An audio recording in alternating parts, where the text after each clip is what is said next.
नमस्कार दोस्तों, मैं जेपी डांडिया आप सभी का मेरे YouTube channel dandiya electrical study में एक बार फिर से स्वागत करता हूं। दोस्तों, आज का वीडियो अर्थात आज के टॉपिक में पढ़ेंगे कि फ्यूज क्या होता है। फ्यूज के बारे में संपूर्ण वर्गीकरण करेंगे आज कि फ्यूज अपने इलेक्ट्रिकल क्षेत्र में कितना महत्वपूर्ण होता है, कितनी अहम भूमिका निभाता है और फ्यूज का कितना एक अपना मतलब कि इलेक्ट्रिकल क्षेत्र में कितना इंपॉर्टेंट होता है। तो आज दोस्तों फ्यूज के बारे में संपूर्ण कॉन्सेप्ट को क्लियर करते हुए पूरा अध्ययन करेंगे। तो क्या क्या पढ़ेंगे कि फ्यूज क्या होता है, परिपथ में कैसे लगाया जाता है, फ्यूज की रेटिंग कितनी होती है, किस प्रकार परिपथ में अपना कार्य संपूर्ण करता है, जलता कैसे है, जलने के बाद फ्यूज की कंडीशन क्या होती है, फ्यूज को परिपथ में कहाँ संयोजित किया जाता है, ठीक है, और फ्यूज की छोटे छोटे जो टर्म्स होते हैं उनके बारे में पढ़ेंगे। तो दोस्तों आज पढ़ते हैं फ्यूज कि फ्यूज क्या होता है। तो दोस्तों फ्यूज देखो, फ्यूज होता है अग्नित्र, जिसको हिंदी में अग्नित्र बोलते हैं, और दूसरा शब्द है संगलक। तो फ्यूज को क्या कहेंगे? फ्यूज होता है संगलक अर्थात अग्नित्र होता है। इस फ्यूज का आविष्कार किसने किया? आप देख लेते हैं कि फ्यूज का आविष्कार, फ्यूज की खोज किसने की? फ्यूज की खोज किसी थॉमस एल्वा एडिसन ने 1890 में, मैं लिख देता हूं खोज, आविष्कार। फ्यूज का आविष्कार किसने किया? थॉमस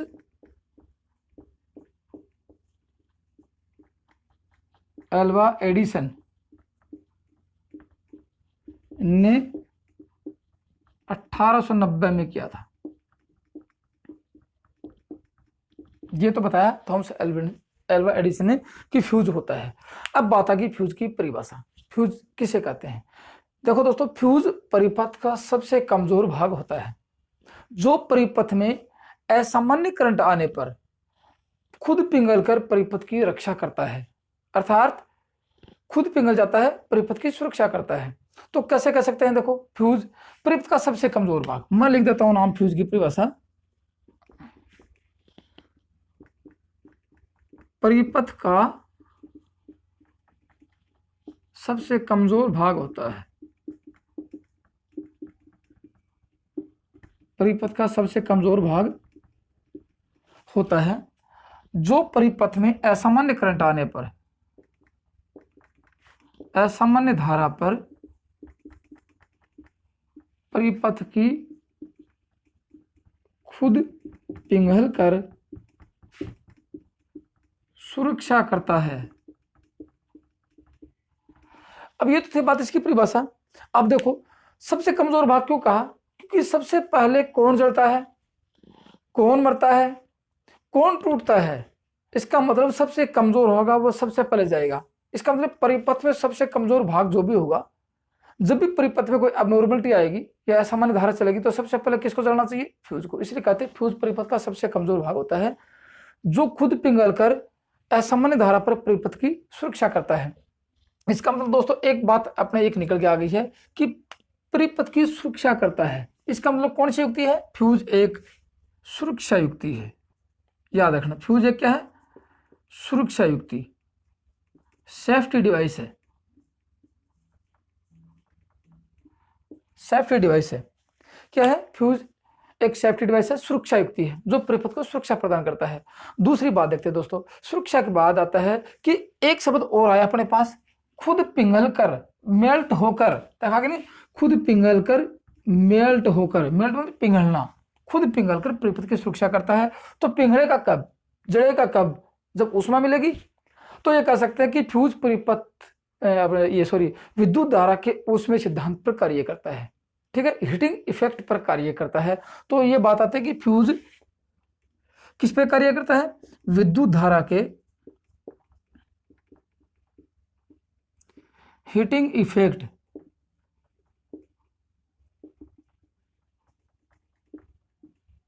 हीटिंग इफेक्ट मतलब ऊष्मीय प्रभाव पर,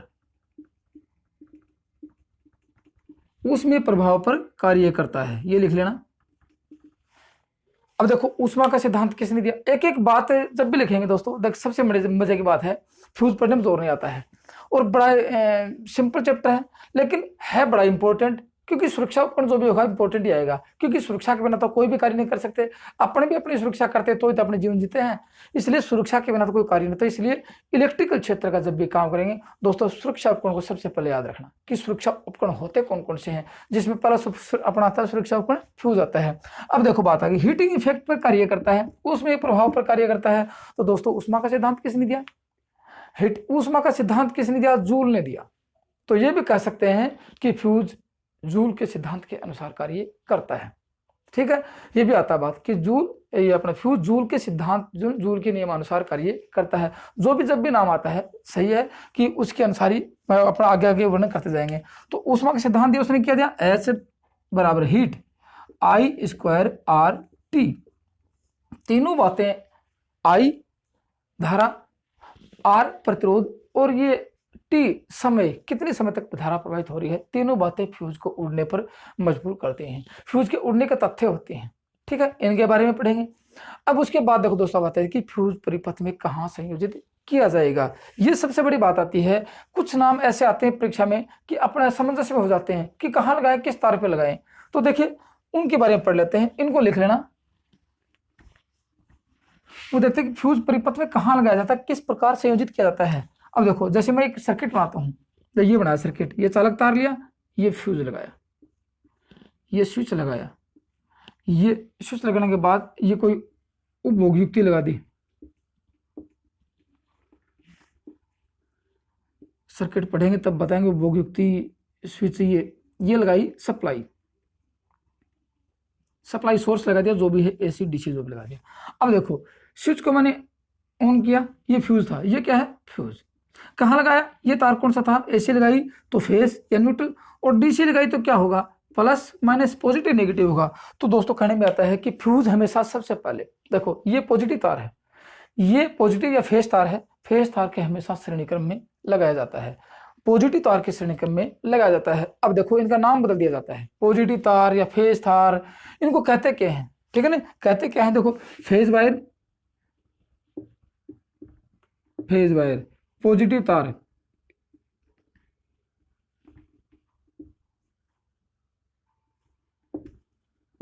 पॉजिटिव वायर, ये तो थे।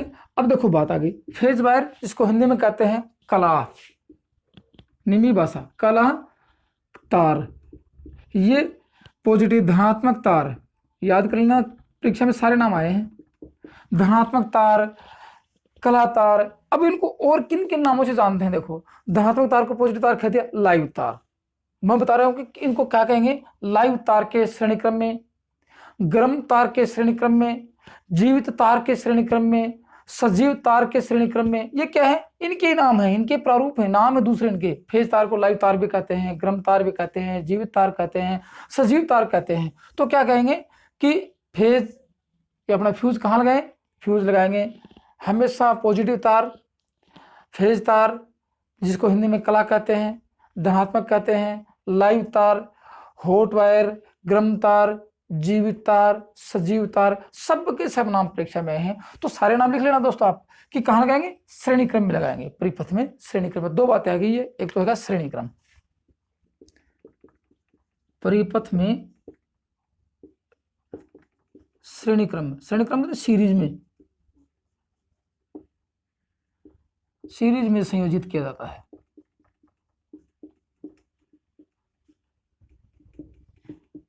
ये होगी बात। अब आगे देखते हैं और क्या इनकी विशेषताएं हैं।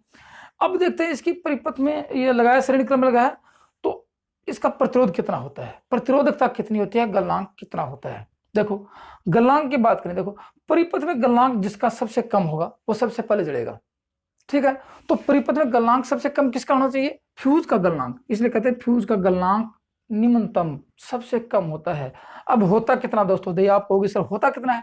ये प्रत्येक फ्यूज के अनुसार होता है। आप कहोगे सर HRC फ्यूज सिल्वर का प्रयोग करते हैं, कार्ट्रिज फ्यूज तांबा प्लस टिन का प्रयोग करते हैं, उसके बाद kit kat fuse lead plus tin का प्रयोग करते हैं। तो प्रत्येक फ्यूज पढ़ेंगे उस समय बताएंगे कि इसका गलनांक कितना कितना होता है, लेकिन कहेंगे ये कि परिपथ में सबसे कम होता है, इसलिए कहेंगे फ्यूज का गलनांक सबसे कम होता है। एक तो बात आ गई निम्न होता है। प्रतिरोध की बात करें, देखो दोस्तों प्रतिरोधकता की बात करें, विशिष्ट प्रतिरोध कितना होता है? उच्चतम होता है, अधिकतम होता है। लिख लेना इसका प्रतिरोधकता या विशिष्ट प्रतिरोध, जिसको रो से दर्शाते हैं, जिसकी इकाई ओम मीटर होती है। विशिष्ट प्रतिरोध अधिकतम तथा गलनांक निम्न होता है। मतलब कि हाई स्पेसिफिक रेजिस्टेंस और लो मेल्टिंग पॉइंट, ठीक है ना। नो मेल्टिंग टेम्परेचर गलनांक होता है, ये सबसे कम होता है। अब ये कितना होगा, ये सब जब पढ़ेंगे प्रत्येक फ्यूज के बारे में तब बताएंगे कि प्रत्येक फ्यूज में कितना कितना होता है। उसके बाद दोस्तों अब परिपथ में लगाया असामान्य धारा, जैसे कि मान लीजिए कि 5 एम्पीयर का ये कोई इंस्ट्रूमेंट लगाया आप लोगों ने, 5 एम्पीयर का है परिपथ, और ये फ्यूज भी कितना लगाया, 5 एम्पीयर का फ्यूज लगाया। परिपथ में जब भी 5 एम्पीयर विद्युत धारा प्रवाहित होगी तो फ्यूज आसानी से काम करेगा, लेकिन 5 की बजाय यदि 6 एम्पीयर विद्युत धारा होगी तो दोस्तों फ्यूज उड़ जाएगा। 6 के बाद 5 से आगे जितनी भी 6 या 20, 30, 50, क्योंकि शॉर्ट सर्किट में धारा बहुत ज्यादा होती है तो फ्यूज उड़ जाएगा अपने। तो कहेंगे कि सामान्य धारा तो ये थी 5 एम्पीयर, यदि परिपथ में सामान्य धारा 10 एम्पीयर का परिपथ है तो 10 एम्पीयर सामान्य धारा रहेगी। अब सामान्य धारा का मान कितना होता है, ये दोस्तों परिपथ पर डिपेंड करता है कि परिपथ में सामान्य धारा कितनी प्रवाहित होगी इंस्ट्रूमेंट उपभोग युक्ति के अनुसार, कि ये जो उपकरण लगा रखा है इसकी धारा का मान कितना होगा, ठीक है, उसके ऊपर डिपेंड करता है। लेकिन उसकी परिपथ की, उस इंस्ट्रूमेंट की जो धारा होगी वो सामान्य धारा होगी। उसके अलावा यदि एक्स्ट्रा धारा प्रवाहित होती है तो फ्यूज परिपथ को जलने से बचाता है और खुद जल जाता है। ये तो इसका फ्यूज का मुख्य कार्य था। अब दोस्तों सबसे इंपॉर्टेंट बात आती है, फ्यूज कब उड़ता है। दोस्तों सब बातें पढ़ेंगे, एक एक कॉन्सेप्ट क्लियर करेंगे। दोस्तों वीडियो पर बने रहें, लास्ट एंड तक देखें। ऐसा कोई टॉपिक, ऐसा कोई एक कॉन्सेप्ट नहीं छोड़ेंगे कि आपको ये लगे कि कुछ छूट गया या परीक्षा में अपनी दिक्कत हो गई, कुछ भी नहीं छोड़ेंगे फ्यूज के बारे में। जो भी आप जब भी कभी प्रवेश पेपर या पिछले प्रश्न पत्र को खोल के देखोगे तो हर एक फ्यूज का प्रश्न आपको यहाँ मिलेगा, उसका उत्तर मिलेगा आपको। इसलिए लास्ट तक वीडियो को देखते रहें, वीडियो पर बने रहें, स्किप मत कीजिए। अब आती है दोस्तों बात कि फ्यूज कब उड़ता है, परिपथ में क्या कंडीशन होगी कि फ्यूज उड़ जाएगा, और कंडीशन होने के बाद फ्यूज की स्थिति क्या हो जाएगी। ये भी दोस्तों सबसे इंपॉर्टेंट बात है कि उड़ तो गया, फ्यूज जल गया, पिघल गया, लेकिन कंडीशन क्या होगी वो देखते हैं। तो उड़ेगा कब, कि फ्यूज के उड़ने की सिर्फ दोस्तों 2 ही कारण होते हैं। इसलिए मैं इसको बता देता हूं, एक बार देख लेना आप कि फ्यूज के उड़ने के कितने कारण हैं। फ्यूज के उड़ने के दोस्तों 2 ही कारण होते हैं, या ये बोल सकते हैं कि परिपथ में असामान्य धारा बहने के सिर्फ 2 ही कारण होते हैं। अब आप कहोगे सर यदि किसी, जैसे मान लें कि लाइव तार है, यह हाथ लग गया, सुरक्षा तो करता है, क्या अपनी सुरक्षा करेगा ना, ये सिर्फ परिपथ की सुरक्षा करता है। अपने यदि करंट लगता है, अपना झटका लगता है तो फ्यूज कभी सुरक्षित नहीं होता है, फ्यूज कभी अपनी सुरक्षा नहीं करता, उसके लिए अलग से इंस्ट्रूमेंट चाहिए। इसलिए किसकी सुरक्षा करेगा, सिर्फ ओनली सर्किट की सुरक्षा करेगा। अब बात आती है कि फ्यूज की असामान्य धारा कब चलेगी, मतलब कि अब नॉर्मलिटी कब होगी, फ्यूज कब कार्य करेगा। असामान्य धारा चलने के दोस्तों 2 ही कारण होते हैं। एक होता है ओवरलोड, सर्किट जब ओवरलोड होता है, याद रखना। तो फ्यूज कब काम करेगा, ओवरलोड पे, जिसको हिंदी में अति भार कहते हैं। दोस्तों आप निम्न पैटर्न के आधार पर पढ़ रहे हो तो निम्न शब्द आप जरूर देख लो, अति भार होता है, ठीक है। दूसरा होता है दोस्तों शॉर्ट सर्किट,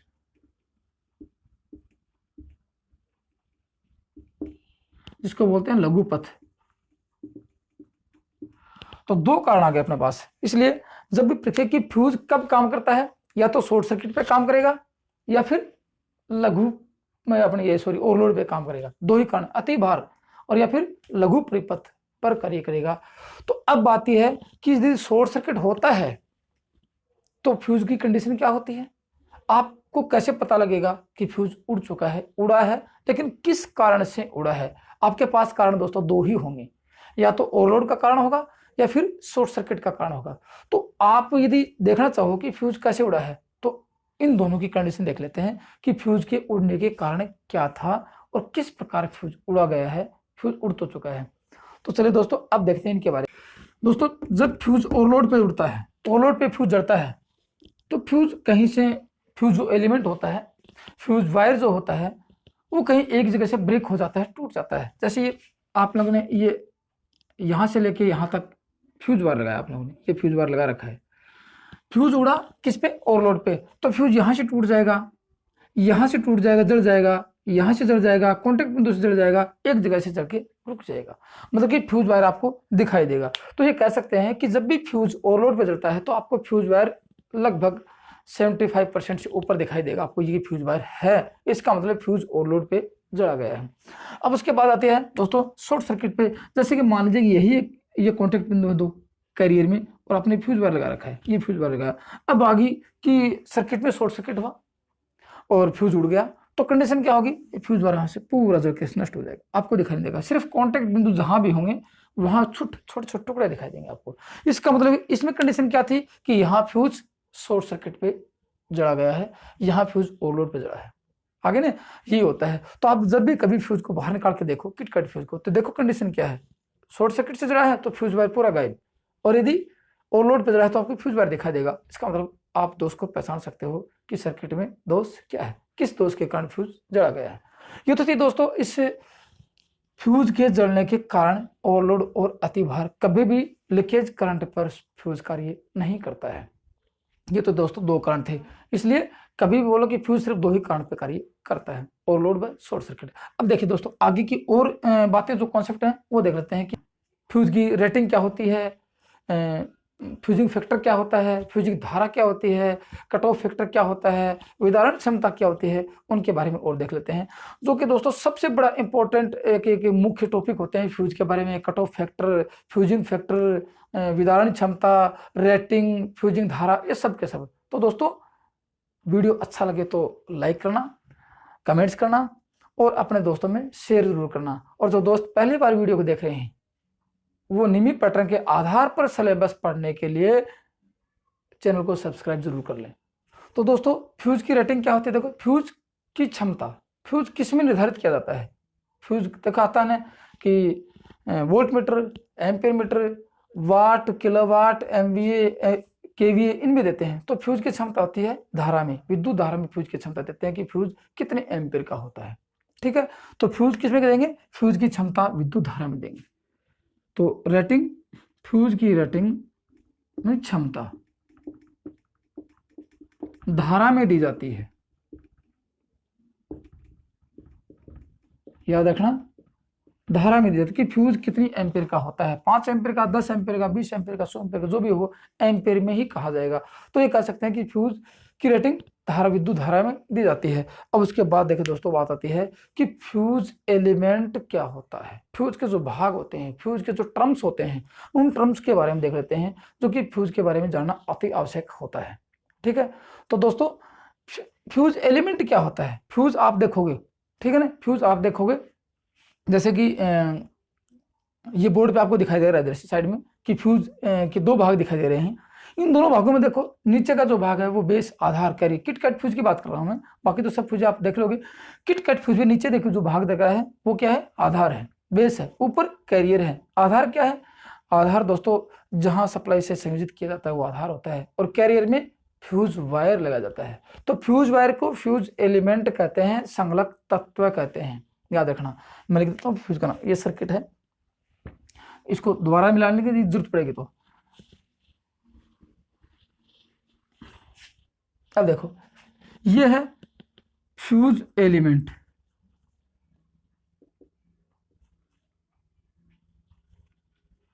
मतलब संगलक, संगलक ही क्या है, हिंदी शब्द है, संगलक तत्व है। संगलक तत्व क्या होता है, फ्यूज एलिमेंट, फ्यूज वायर को ही संगलक तत्व या फ्यूज एलिमेंट कहते हैं। फ्यूज का ये, इसकी परिभाषा करेंगे, फ्यूज का वह भाग, वह पार्ट्स, फ्यूज का वह भाग, वह पार्ट्स जो खुद पिघलकर परिपथ को तोड़ता है या परिपथ की सुरक्षा करता है, वह फ्यूज वायर या फ्यूज संगलक कहलाता है। ये दोस्तों किसका होता है, प्रत्येक फ्यूज के अनुसार अलग अलग होता है, ऐसा नहीं कि एक ही होगा। जैसे लैटिन में ये अपना किटकैट में, किटकैट में लैटिन, जैसे मैं बताता हूँ किटकैट, जिसमें लैटिन प्लस टिन, उसके बाद कार्ट्रिज, देखो कार्ट्रिज कॉपर प्लस टिन, जिसके बाद में ये आता है अपना HRC फ्यूज, HRC फ्यूज में सिल्वर एलॉय का होता है।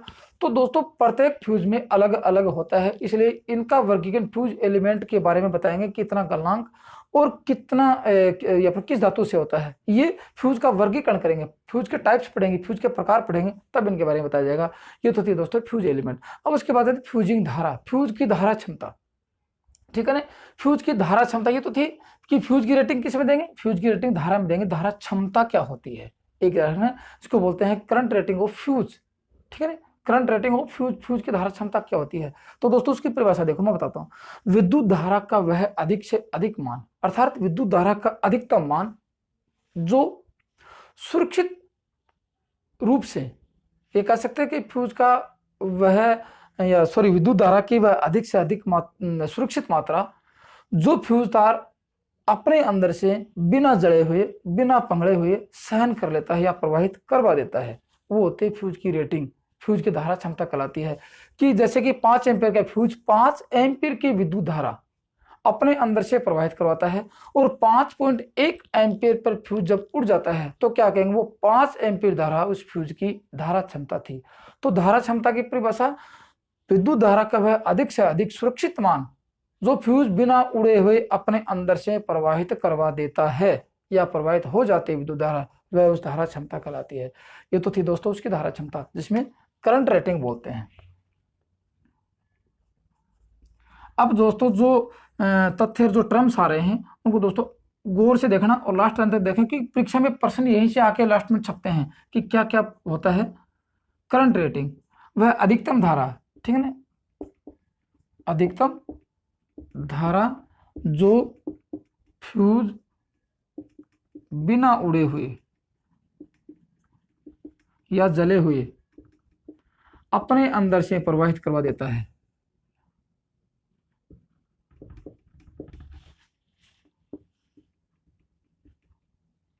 प्रवाहित कर देता है, फ्यूज की रेटिंग कहलाती है।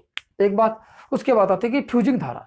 फ्यूजिंग धारा क्या होती है, फ्यूजिंग धारा होती है वह विद्युत धारा का वह निम्नतम मान, अर्थात वह कम से कम मान जो या जिस पर फ्यूज पिघल जाता है। ठीक है ना, विद्युत धारा का वह कम से कम मान जिस पर फ्यूज जल जाता है, ठीक है ना, पिघल कर नष्ट हो जाता है, वह फ्यूजिंग धारा कहलाती है। फ्यूजिंग करंट वह निम्नतम मान,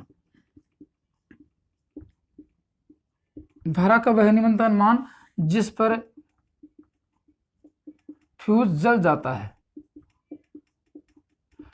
ठीक है ना, ये होगी दो बातें, एक तो करंट रेटिंग और एक फ्यूजिंग करंट। फ्यूजिंग करंट जिस पर फ्यूज जल जाता है वह धारा, जैसे 5.1, जैसे मैं बताऊं 5 एम्पीयर का फ्यूज था, 5 एम्पीयर तक तो प्रवाहित होने दी, उसका मतलब वो करंट रेटिंग। और 5.1 एम्पीयर पर जब फ्यूज उड़ जाता तो 5.1 एम्पीयर क्या थी, वो उसकी फ्यूजिंग धारा थी। अब 5.1 के बाद में 6 आएगा, 7 आएगा, 8 आएगा, 10 आएगा, 20 आएगा, उस पर तो उड़ना ही है। तो कम से कम वो कौन सा मान था जिस पर फ्यूज चढ़ गया, उसको कहते हैं फ्यूजिंग करंट। दोस्तों दो बातें आगे, दोनों बातों को गौर से देख लेना।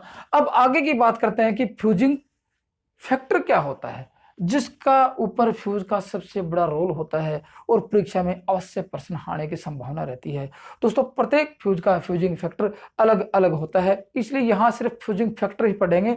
जब भी फ्यूजों का वर्गीकरण करेंगे तो आपको फ्यूजिंग फैक्टर जरूर बताया जाएगा कि इस फ्यूज का फ्यूजिंग फैक्टर क्या है, परीक्षा में कब आया था और कितना उसमें निर्धारित मान माना गया है। ठीक है, और किसका सबसे अच्छा होता है फ्यूजिंग फैक्टर, जो कि सबसे अच्छा फ्यूज कहलाता है। तो उसके बाद दोस्तों बढ़ते हैं कि फ्यूजिंग फैक्टर।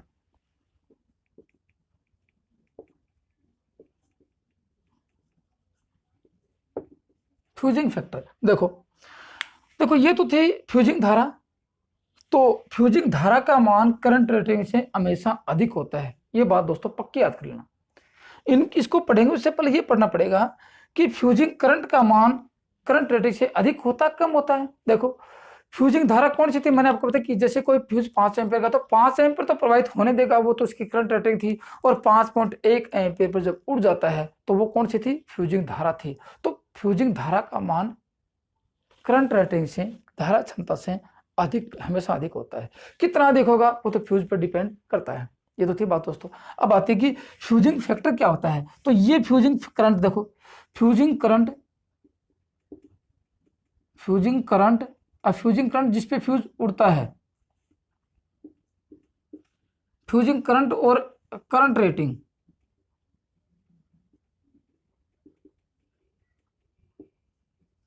करंट रेटिंग का अनुपात होता है। ठीक है ना, ये कौन सी थी, ये फ्यूजिंग धारा।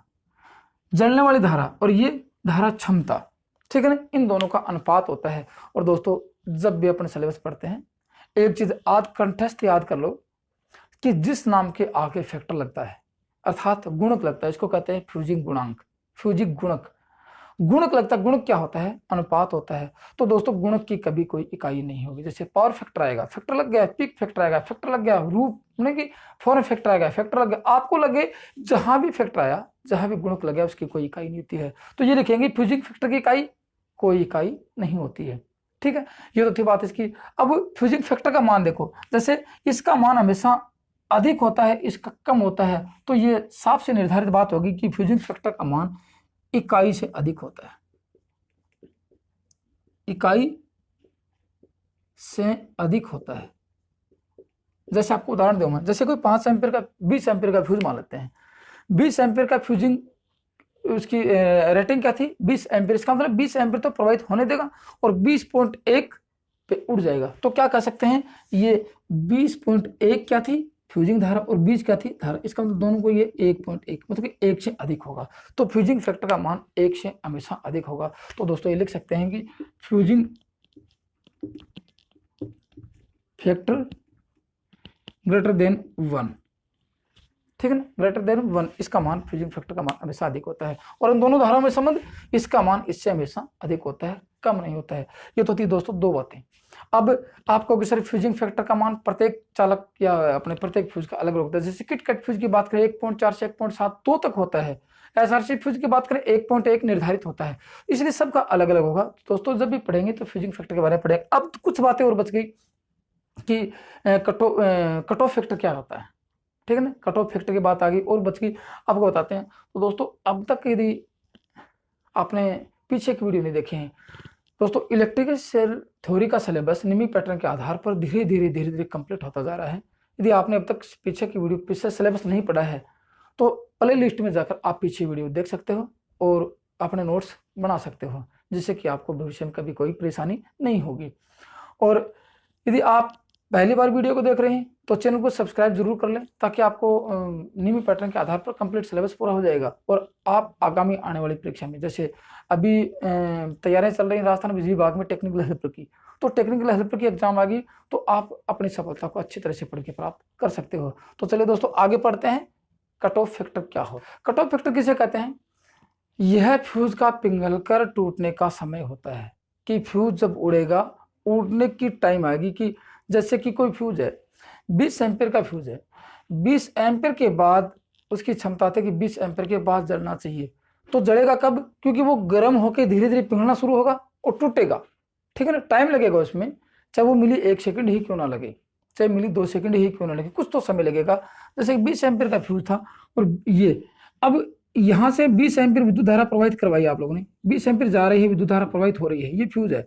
अब 20 से 21 एम्पीयर गई तो फ्यूज गर्म होना शुरू हो जाएगा, गर्म होगा तो क्या होगा, ये पिघलेगा, पिघल के अब ये यहाँ से 20 एम्पीयर से लेके और माने कि 22 एम्पीयर पे उड़ गया, तो 20 से लेके 22 तक जितना समय लगा, ये होता है कट ऑफ फैक्टर, होता है कि फ्यूज का पिघलकर टूटने का समय होता है, विद्युत धारा जीरो करने का समय होता है, कितने समय में फ्यूज ने पिघलकर विद्युत धारा जीरो कर दी अपने निर्धारित मान से, करंट रेटिंग से ऊपर आकर, वो होता है कट ऑफ फैक्टर। ये पद ये भी दोस्तों सब फ्यूजों का अलग अलग होता है, किसी का लो होता है तो किसी का हाई होता है। जैसे किट कट फ्यूज का लो होता है तो एचआरसी फ्यूज का हाई होता है, ये पढ़ेंगे।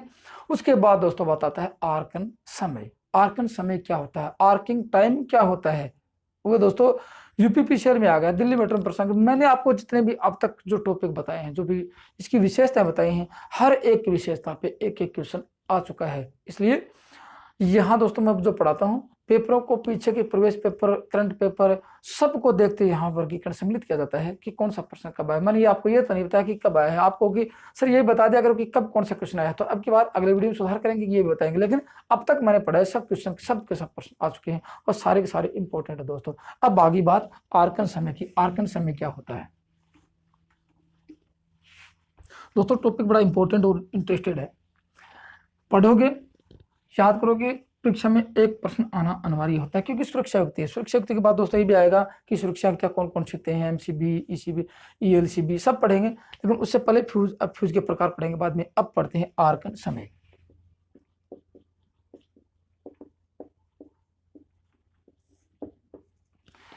ये कुछ बातें हैं फ्यूज के बारे में, छोटे छोटे नॉर्मल बातें सब जानते हैं, लेकिन जो अभी कट ऑफ फैक्टर है, फ्यूजिंग फैक्टर है, आर्कन समय है।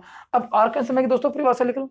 देखो, फ्यूज में कट ऑफ और अंतिम शून्य धारा के बीच, जैसे कि यहां से कोई फ्यूज लिया, 20 एम्पियर का फ्यूज था, और 20 एम्पियर विद्युत धारा से जब धारा का मान अधिक जाएगा तो क्या होगा, ये पिघल अब धीरे धीरे मुलायम दिन के गर्म होगा, और गर्म होने के बाद क्या होगा कि इसमें विद्युत धारा का मान शून्य कब होगा, गर्म होकर पिघलेगा, जलेगा, तो विद्युत धारा का मान शून्य हो जाएगा।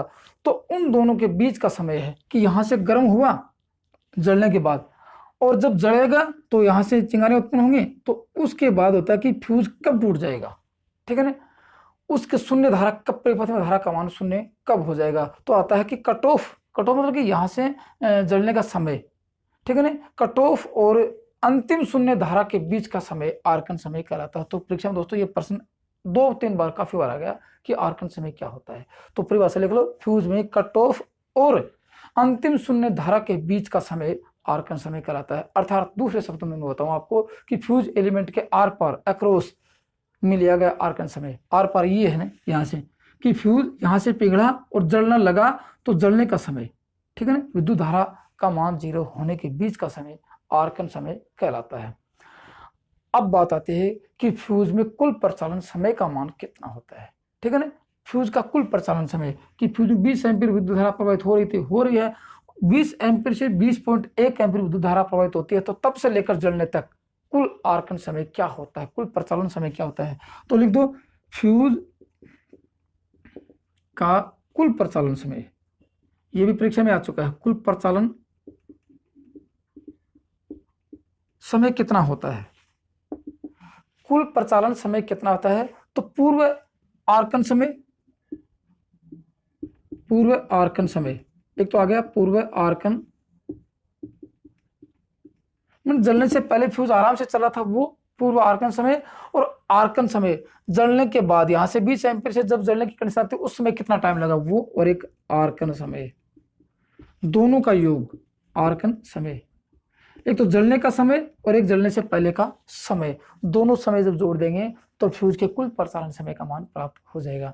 तो दोस्तों अब जितनी बातें पढ़ी हैं ये प्रत्येक फ्यूज के बारे में पढ़ी हैं, ऐसा नहीं है कि मैंने किटकैट फ्यूज के बारे में बताया हो, HRC फ्यूज के बारे में बताया हो, कार्टेज फ्यूज के बारे में बताया हो, सब के सब फ्यूजों के बारे में यही कंडीशन आती है। अब उसके बाद पढ़ेंगे टाइप्स ऑफ फ्यूज, फ्यूज के प्रकार, कहाँ किस प्रकार का फ्यूज प्रयोग किया जाता है, प्रत्येक फ्यूज की विशेषता क्या होती है, उनकी एक मुख्य मुख्य जो पॉइंट होते हैं वो पढ़ेंगे। तो दोस्तों ये तो थे सारे फ्यूज की मुख्य विशेषताएं, फ्यूज क्या होता है, फ्यूज आगे पढ़ेंगे कितने प्रकार के होते हैं। तो दोस्तों ये आज का टॉपिक सिर्फ इतना ही है, फ्यूज के बारे में पूरा वर्गीकरण था। आगे दोस्तों अगला जो टॉपिक आएगा तो टाइप्स ऑफ फ्यूज आएगा, फ्यूज का प्रकार आएगा, फ्यूज कितने प्रकार का होता है और कहाँ इनका प्रयोग किया जाता है। दोस्तों वीडियो अच्छा लगे तो लाइक करना, कमेंट्स करना नहीं भूलना कि कमेंट्स सर की वीडियो अच्छा लगा, कुछ समझ में आया, कुछ एक्स्ट्रा पड़ा है, उसके बारे में लिखना नहीं भूले कमेंट बॉक्स में जाके, और वीडियो को शेयर जरूर करना अपने दोस्तों में कि बढ़िया ऐसे पढ़ा रहे हैं, अच्छी पढ़ाई चल रही है, तो उसके बारे में शेयर जरूर करना। और जो दोस्त पहली बार वीडियो को देख रहे हैं दोस्तों, चैनल को सब्सक्राइब अवश्य कर लेना ताकि आपको भी ये लगेगा कि हाँ कुछ सीखा है। तो आज की वीडियो में सिर्फ दोस्तों इतना ही है।